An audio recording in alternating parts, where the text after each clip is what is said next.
Penyidik Direktorat Reserse Siber Polda Bali kini tengah mengintensifkan penanganan kasus dugaan penipuan investasi properti oleh seorang warga negara asing, WNA, asal Rusia, Sergei Domogatsky. Pria yang akrab dikenal sebagai MR Terima Kasih itu, tersandung kasus setelah total 29 WNA melapor, merugi hampir sekitar 80 miliar rupiah dari janji investasi villa. Kerugian fantastis ini membuat penyidik menghadapi kerumitan berbeda, terutama karena proyek properti Domogatsky tersebar pada 3 wilayah Bali dengan status perizinan bervariasi. Total ada 30 laporan pengaduan dari warga negara asing. Satu korban ada melapor 2 kasus, yang diduga menjadi korban penipuan investasi milik Sergei Domogatsky. Total kerugian hampir mencapai sekitar 80 miliar rupiah. Saat ini kami menerapkan skala prioritas untuk percepatan pengungkapan kasus, ujar Direktur Reserse Siber Polda Bali, AKBP Ranefli Dian Chandra, Minggu 16 November 2025. Proyek investasi Villa Domogatsky, yang memanfaatkan perusahaan penanaman modal asing, PMA, kini menjadi sorotan tajam.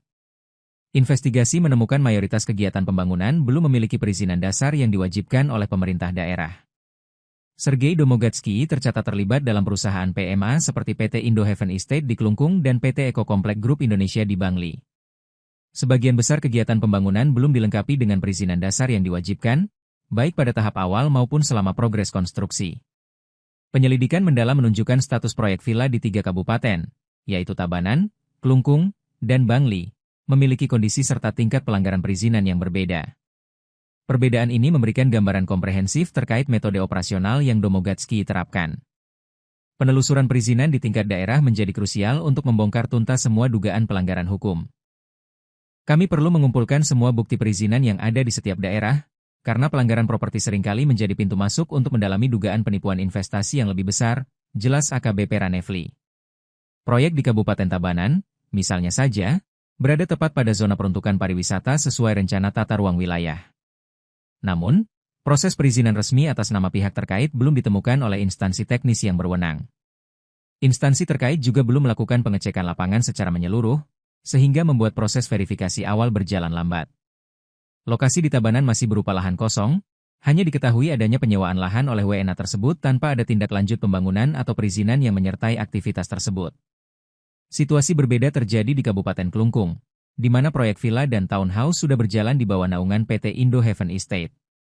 Perusahaan PMA ini ternyata belum memiliki dokumen perizinan utama yang sah, termasuk persetujuan kesesuaian kegiatan pemanfaatan ruang, PKKPR, persetujuan lingkungan, hingga izin mendirikan bangunan, IMB. Instansi teknis Kabupaten Kelungkung juga belum melakukan verifikasi lapangan secara lengkap. Proses koordinasi internal terus dilakukan pihak terkait dan masih berjalan. Perusahaan Mr. Terima Kasih jelas belum memiliki dokumen perizinan utama yang menjadi syarat mutlak untuk pembangunan properti skala besar. Kemudian, proyek villa di Bangli merupakan yang paling progresif karena telah mencapai sekitar 25% pembangunan fisik di lapangan. Sayangnya, kegiatan pembangunan ini ditemukan bermasalah karena ketidaksesuaian signifikan antara gambar perencanaan yang diajukan dengan realisasi bangunan.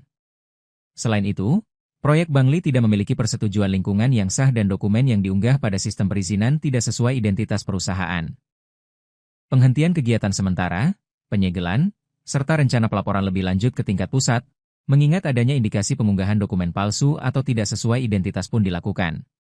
Total kerugian seluruh korban dari 29 WNA yang melapor kini sudah mencapai angka sekitar 80 miliar rupiah, menjadikannya salah satu kasus penipuan investasi terbesar di Bali.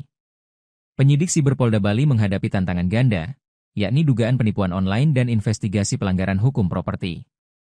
Besaran kerugian serta metode transaksi online melalui mata uang kripto menjadikan kasus ini perhatian serius pimpinan Polda.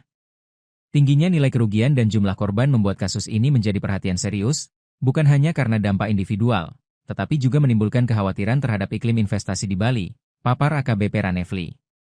Menurut Ranefli, penyidik menghadapi tantangan tersendiri karena masing-masing korban memiliki objek investasi berbeda dengan nilai kerugian bervariasi. Sebagian besar transaksi investasi properti fiktif ini dilakukan melalui mata uang kripto. Penelusuran data transaksi digital ini memerlukan mekanisme khusus serta koordinasi intensif dengan berbagai pihak. Dalam kasus ini ada satu orang terlapor yaitu Sergei Domogatsky, korbannya cukup banyak dengan objek berbeda. Transaksi mereka juga menggunakan kripto, jadi kami intens mendalami setiap bukti dan data, tegas perwira menengah Polda Bali tersebut. Penyidik ini mengarahkan perhatian pada dugaan tindak pidana berlapis, mencakup pasal 28 ayat 1. UU ITE tentang penyebaran informasi menyesatkan yang merugikan konsumen, serta pasal 372-378 KUHP mengenai penggelapan dan penipuan. Penelusuran aliran dana juga membuka kemungkinan penyidikan pada dugaan tindak pidana pencucian uang, TPPU. Selain UU ITE terkait penipuan online dan pasal 372-378 KUHP, kami juga mendalami dugaan tindak pidana pencucian uang yang mungkin terjadi dari hasil kejahatan ini, jelas Ranefli. Untuk mempercepat proses, penyidik telah menjalin koordinasi strategis dengan Indodax, salah satu platform transaksi kripto resmi di Indonesia. Penyidik dengan Indodax akan menelusuri rekam jejak transaksi aset kripto yang ada.